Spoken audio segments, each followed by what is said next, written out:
Mes prabrėžiame penkis pačius svarbiausius punktus. Mes sakome, kad Lietuva turi būti kurianti, besimokanti, socialiai teisinga ir saugi, sveika ir kultūringa, solidari.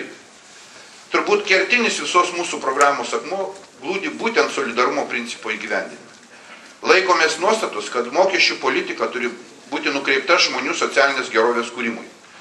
Daugiau uždirbantis turi svariau prisidėti prie visuomenės gerovės kūrimo.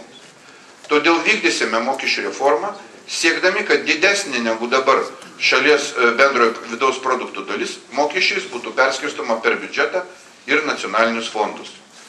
Drąsiai ir atvirai sakome, įvesime progresinius mokesčius, tai labai savalaikiški teiginiai, visiškai sutampantis, kaip minėjau, su Europos kairiųjų partijų manifestu. Mes kūrėme socialiai teisingą Lietuvą, gerovės valstybę, kurie valstybė rūpinasi visais žmonėmis. Laisvė, solidarumas ir socialinis teisingumas buvo ir išlieka mūsų pagrindiniai principai. Todėl galime teigti, kad mūsų programa įgyvendina šios principus ir mes rinkimuose turėdami ją tikrai nugalėsim. Ačiū uždėmesi.